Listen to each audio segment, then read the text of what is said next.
Nang marating nila ang tuktok ng bundok, doon naramdaman ni Gonzalo ang isang napakalawak na harang na sumasabulag sa buong paligid. Sa pagtama ng liwanag ng buwan, kitang-kita nila Gonzalo ang kakaibang mundo sa likod ng harang na yon. Dala ng kuryosidad ng kanilang pangkat, pinili nilang hawakan ang harang upang ito ay mapag-aralan. Sa paghawak nila sa bagay na yon, ramdam na ramdam nila Gonzalo ang mga kokonting kuryente na dumadaloy sa harang. Kasabay ng paglitaw ng mga maliliit na kuryente ay ang pagrinig nila ng mga pagsisigawan ng mga taong nasa loob ng harang. Maya-maya pa ay pinasok na nila ang loob nito.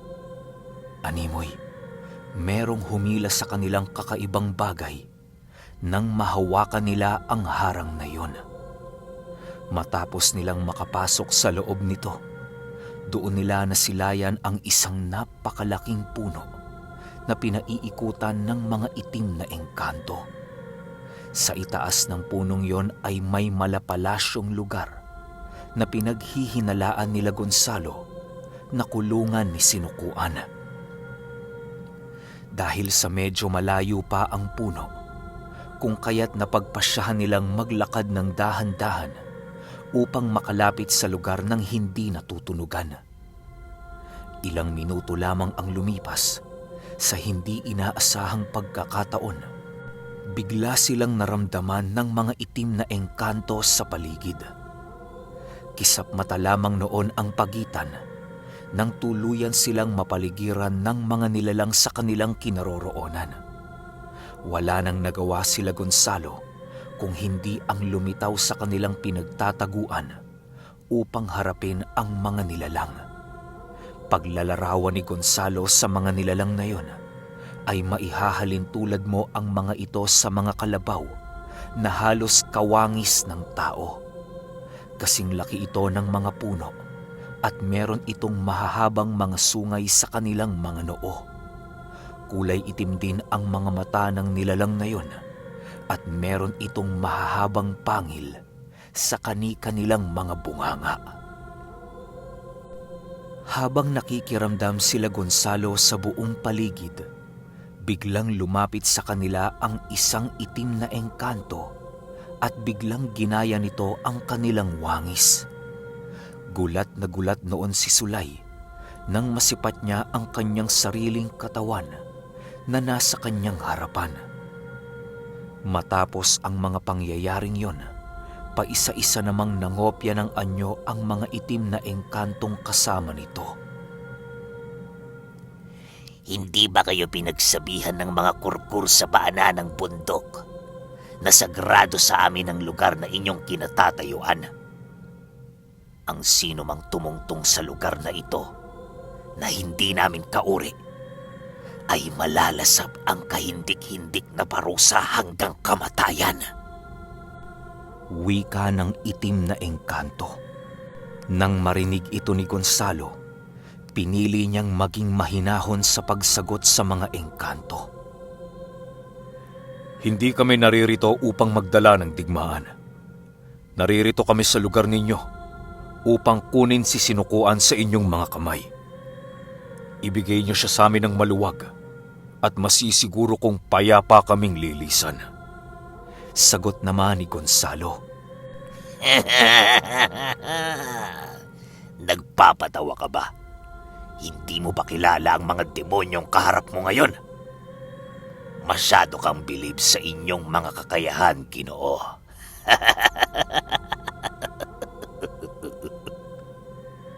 Sagot naman ng nilalang. Kasabay ng pagwika nito ay ang muling pagpapalit nito ng kanilang mga anyo. Nang tuluyan na silang makabalik sa kanilang orihinal na wangis, agaran itong bumalik sa kanilang pinagpupugaran upang paghandaan ang nalalapit na digmaan. Segundo lamang noon ang pagitan nang tuluyang makabalik ang mga itim na engkanto. Sa pagsilay dito nila Gonzalo, Napansin nilang nakasuot na ang mga ito ng baluting gawa sa balat ng mga insekto na matatagpuan pa sa mundo ng mga engkanto. Meron na din itong daladalang mga itim na kahoy na merong matatalas na dulo. Sa paglapit ng mga ito sa kanilang kinaroroonan, agara naman itong sumugod na siyang naging hudyat sa nalalapit na labanan. Wala namang nagawa noon sila Gonzalo kung hindi ang harapin ang kanilang mga kalaban. Sa pagbanggaan ng dalawang panig ay siyang agara namang ikinamatay ni Mirno. Tumagos sa katawan nito ang napakatalas na kahoy na siyang labis na ikinagulat nila Gonzalo. Pagsipat ni Sulay sa kanyang kaibigan, ay halos tumulo ang luha nito ng walang tigil habang patuloy na sumisigaw. Habang patuloy na idinidiin ng engkanto ang kanyang armas kay Mirno, wala naman itong nagawa kung hindi ang tumingin kay Sulay na tumatakbo papalapit sa kanyang kinaroroonan. Sulay,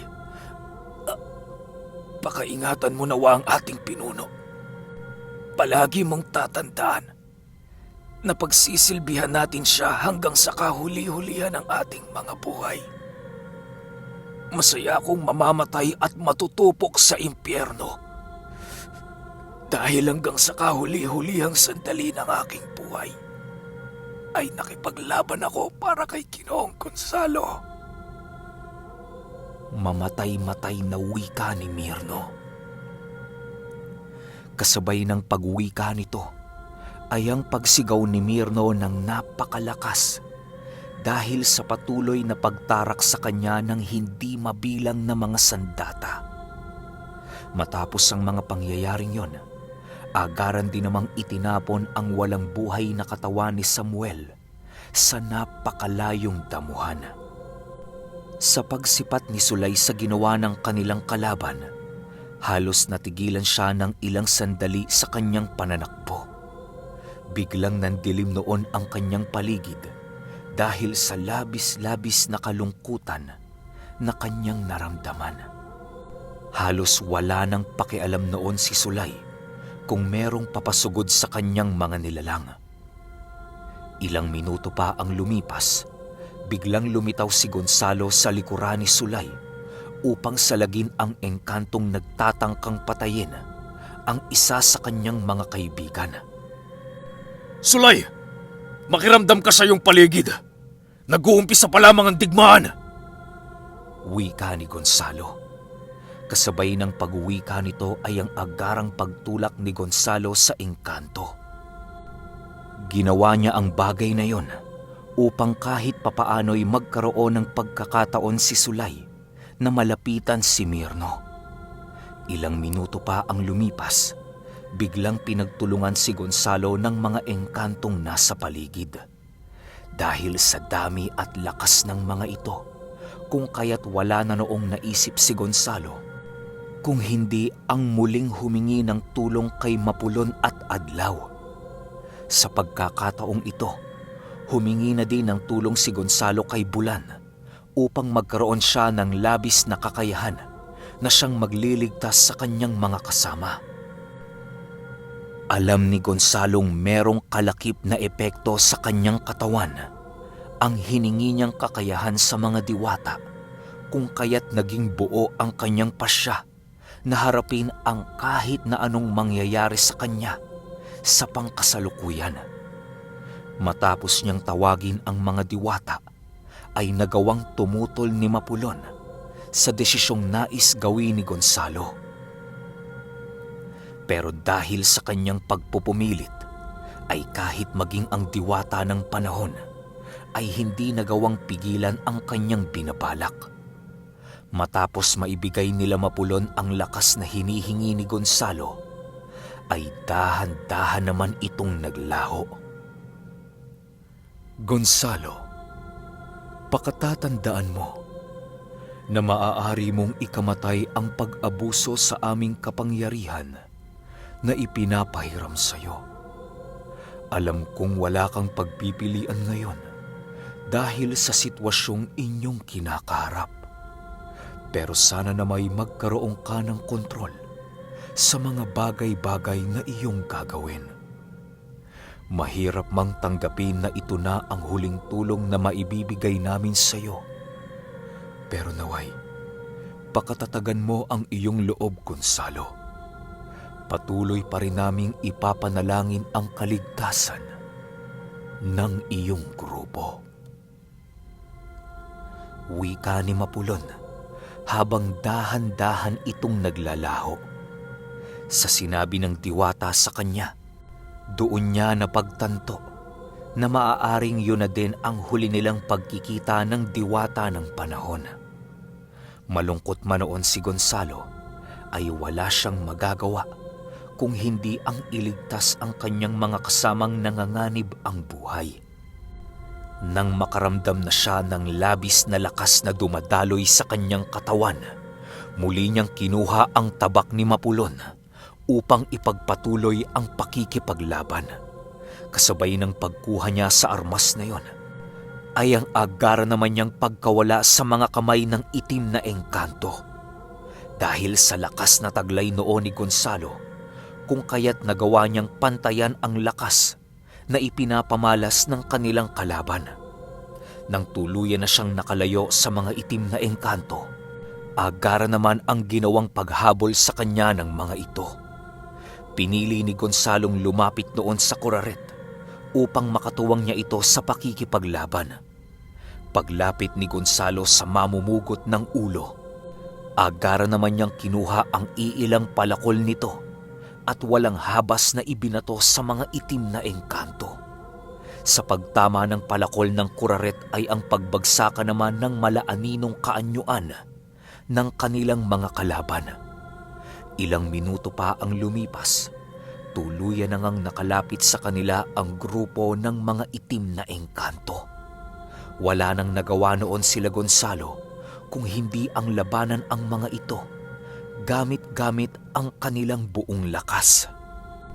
Dahil sa wala nang pagpipilian noon ang kuraret, kung kaya't pinili niyang gamitin ang kanyang pinakamalakas na anyo sa pakikipaglaban. Paglapit sa kanila ng mga demonyo, agaran din naman sila nitong pinagsusunggaban ng walang pagdadalawang isip. Dahil sa dami ng kanilang mga kalaban, kung kaya't napilitan ang dalawang umatras sa kanilang kinaroroonan.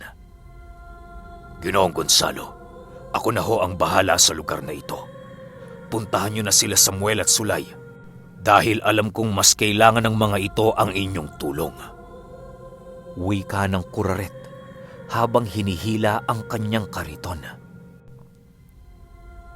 Ang kariton kasing daladala nito ang magsisilbi niyang pananggalang sa oras na umatake sa kanya ang mga itim na engkanto. Nang marinig ni Gonzalo ang sinabi ng kanyang kaibigan, agaran din naman itong umalis sa kanilang kinaroroonan nang walang anupamang pagtatanong. Pagsipat ni Gonzalo kay Sulay, doon niya nasilayang nakikipaglaban ito ng patayan para lamang maipagtanggol ang bangkay ni Mirno. Habang patuloy na umaatake noon si Sulay, panay naman ang ginagawang pagsisigaw nito upang patatagin ang kanyang sarili. Nasa kaanyuan na siya noon ng aswang na lakat pero hindi niya pa rin nagagawang lisanin ang lugar na kinahihimlayan ng bangkay ni Mirno.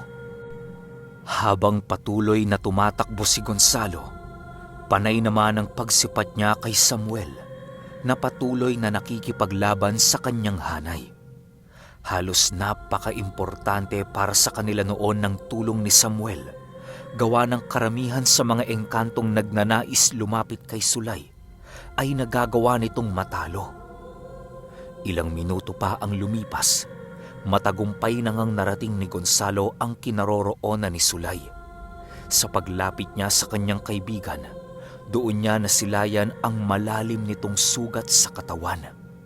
Halos karamihan ng mga sugat ni Sulay noon ay natamo niya sa pakikipaglaban sa engkantong nagnanais ng kanyang kamatayan. Ginoong Gonzalo, buti naman ho't napuntahan niyo ako. Si Mirno ho, Ginoo. Wala na. Mangiyak-ngiyak na wika ni Sulay. Nang marinig ito ni Gonzalo, pinili niyang ibunton ang kanyang buong galit sa mga engkanto. Walang sabi-sabi, agaran niya itong pinaghahataw ng kanyang tabak ni Mapulon hanggang sa dumating ang puntong magsipulasa na ang mga engkanto na nagtulong-tulong upang patayin si Sulay at Mirno. Nang tuluyan ng mawala ang mga nilalang sa kanilang paligid, dali-dali namang pinasa ni Gonzalo ang kanyang namaalam na kaibigan. Habang sila ay naglalakad, patuloy ang paghikbi ni Sulay sa pagkamatay ni Mirno. Nang marating nila ang lugar na kinaroroonan ng kuraret, dali-dali naman nilang tinulungan ang kanilang kaibigan sa pakikipaglaban. Bale, noong mga oras na yon, 4 na lamang silang natirang buhay na nakikipaglaban sa mga itim na engkanto. Si Samuel noon ay halos matanggalan na ng kaliwang kamay dahil sa sugat na kanyang natamo. Pero kahit gano'n na ang nararamdaman ni Samuel, matapang pa rin itong hinaharap ang mga engkantong itim na patuloy na nagtatangkang makalagpas sa kanyang hanay. Nang magawa na nilang mailagay ang bangkay ni Mirno sa kariton ng kuraret, agaran din namang tumakbo si Gonzalo papalapit kay Samuel. Naging panatag na siya noon sa kalagayan ni Sulay, gawa ng alam niyang hindi ito pababayaan ng kuraret. Ilang minuto pa ang lumipas, pinili ni Gonzalong gumawa ng ritual na siyang maghihigop sa mga itim na engkanto patungo sa ibang dimensyon. Ang ritual na gagawin noon ni Gonzalo ay ang ritual na ibinigay sa kanya ni Pio Carpio noong naroon pa sila sa lugar ng Siraway. Hindi ito alam nila Samuel, gawa ng pasikretong itinuro ni Pio Carpio ang ritual na yon kay Gonzalo. Labis-labis naman ang kanyang pasasalamat noon sa kanyang tiyuhin, gawa ng napakalaking bagay sa kanila noon ang ritual na yon. Habang nakikipaglaban noon si Gonzalo, panay naman ang ginagawa niyang pag-uusal habang gumuguhit ng simbolo.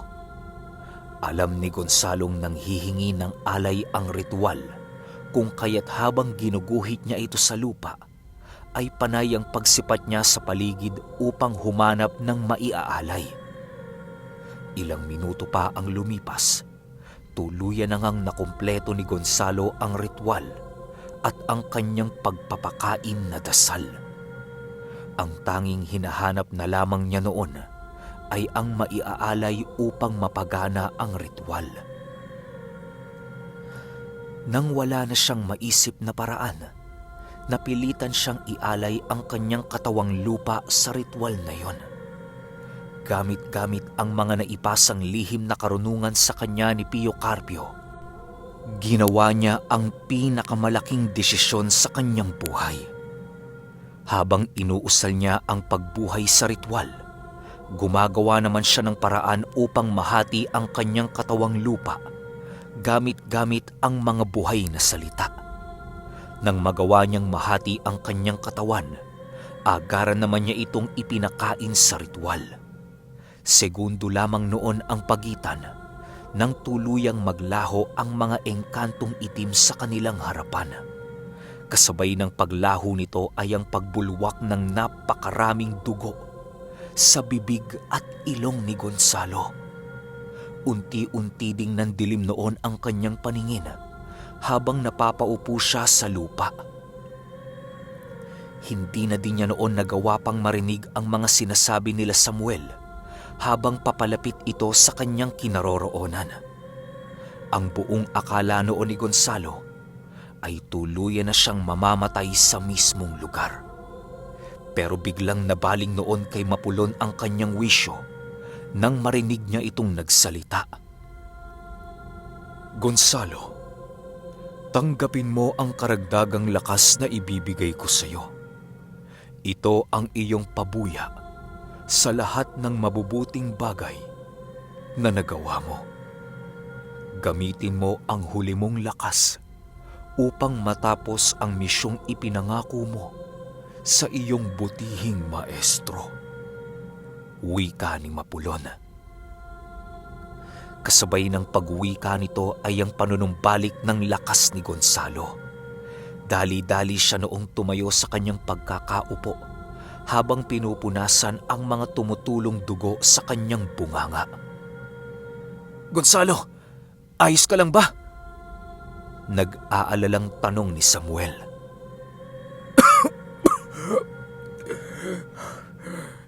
Ayos lang ako, Samuel. Tayo na't kanina pa naghihintay sa atin si Sunukuan. Sagot naman ni Gonzalo. Kasabay ng pagwika nito ay ang agara naman itong paglapit sa kanyang napakalaking puno. Sa paglapit nila sa punong yon, doon nila nasilayan ang isang diwatang nakakulong sa loob ng puno. Matapos nila itong makita, agara namang tinibag nila Samuel ang puno upang makalaya si Sinukuan. Huwag ninyong aksayahin ang inyong mga natitirang lakas. Hindi nyo magagawang tibagin ang punong yan dahil nababalot yan ng hiwaga. Upang mabasag ang isang hawlang gawa sa lihim na karunungan, ay kinakailangan itong gamitan ng isang malakas na bertud. Nang hihinang wika ni Gonzalo. Kasabay ng pagwika niya ay ang pagluwa niya ng kanyang bertud at agarang ibinaon sa puno. Matapos niya itong gawin, pinili niyang hintayin ang pagkasira ng puno upang makalabas si Sinukuan. Ilang oras din silang naghintay sa lugar na yon hanggang sa dumating ang puntong nasipat nila ang pagyuyuko ng puno. Sa pagyuko nito, nakarinig sila ng napakalakas na paglangit-ngit sa katawan nito hanggang sa hindi naglaon ay tuluyan na itong nahati. Doon na lumabas si Sinukuan na siyang agaran din namang lumapit sa kanila. Ang ginawa naman nila Gonzalo sa paglapit ng diwata ay ang pagbibigay pugay at respeto sa matagumpay na paglaya nito. Maraming salamat sa inyo at nagawa niyo akong palayain. Ngayong ako'y malaya na. Gagamitin ko ang lahat ng aking kapangyarihan upang maibalik sa dati ang arayat kong mahal. Wika ng diwata. Kasabay ng pagwika nito ay ang paglaho ng diwata sa harapan nila Gonzalo. Hindi na nila naibigay ang malungkot na mensahe dahil sa ayaw nilang masira ang gabi ng diwata. Alam nila Gonzalong malalaman rin ito ang nangyari kay Pio Carpio sa paglipas ng panahon. Matapos ang kanilang misyon, agaran din naman silang naghanda upang makabalik sa kanilang lupain. Pagbalik nila sa baryo ni Gonzalo, doon na nag-umpisa ang pagkawala ng hiniram niyang lakas sa mga diwata. Biglang nandilim noon ang kanyang paningin at kasabay nito ang pagkawala ng kanyang malay. Ninais pang gamutin noon nila Sulay si Gonzalo sa kanilang baryo pero bigo silang mapagaling ito. Hanggang sa pagsapit ng bukang liwayway ay napagpasyahan nilang ibalik sa kanyang tirahan si Gonzalo. Doon na nakita ni Nognog ang kalunos-lunos na sinapit ng kanyang ama na halos maging siya ay hindi makapaniwala. Sa paglipas ng araw ni Gonzalo ay ginawa na nila Samuel ang lahat ng kanilang makakaya upang madugtungan pa ang buhay nito.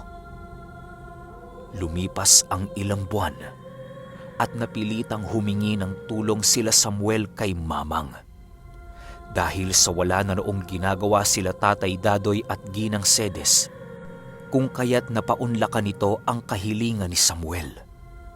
Sa pagdating nila Tatay Dadoy at Ginang Sedes sa tahanan ni Gonzalo, ay tanging pakikiramay na lamang ang naibigay ng mga ito. Hayaan niyong palayain ko na sa kahirapan ang kaluluwa ni Gonzalo. Pasensya na kayo, dahil walang karunungan sa mundong ito ang makapagpapabalik ng kanyang nahating katawan. Tanging mga dasal na lamang ang nagpapakapit sa kaluluwa ni Gonzalo, kung kaya't nais ko na siyang palayain. Tanggapin niyo na ang kamatayan ng inyong minamahal, dahil lahat naman tayo ay darating sa puntong yan. Wika ni Tatay Dadoy. Kasabay ng pagwika ni Tatay Dadoy ay ang pagdukot niya ng kaluluwa sa katawan ni Gonzalo. Pinili niyang palayain na ito upang hindi na ito mahirapan sa kanyang mga nalalabing buhay. Sa pagkawala ng kanyang kaluluwa sa katawan niya, ay napatigil na lamang ang pagtibok ng kanyang puso. Wala nang nagawa noon sila Nognog kung hindi ang magsiiyakan dahil sa nangyari. Ayon kay Ginang Sedes, na noong mga panahong isinakripisyo ni Gonzalo ang kanyang katawang lupa sa ritual, ay alam niyang yun na ang katapusan ng kanyang buhay. Mahirap man itong tanggapin sa kanyang mag-ina, pero wala na silang magagawa. Sa paglibing ng bangkay ni Gonzalo ay ang pagkawala naman nila Samuel at nila Sulay. Tuluyan na ding nawala ang baryo na itinatag ni Gonzalo sa bundok nang sa hindi malamang dahilan. Pero ayon kay Nognog, napatuloy pa ring nag-iikot sa ulutanga ang pangkat ni Sulay upang pumatay ng mga taong merong bahid na kasamaan sa kanilang mga kaluluwa. Ayon pa kay Nognog, na magpahanggang sa ngayon ay buhay pa si Samuel at patuloy itong naglalakbay sa iba't ibang panig ng mundo. At magpahanggang sa ngayon, kaya pa ring patunayan ni Nognog na totoo at buhay ang samahang itinatag ni Mamang. Dahil sa mga istoryang binahagi sa kanya nila Sulay at Samuel, kung kaya't hindi magawang makalimutan ni Nognog at taas noo siyang ikinukwento sa lahat ng kanyang kakilala ang kwento ng Ang Ama Kong Gabunan.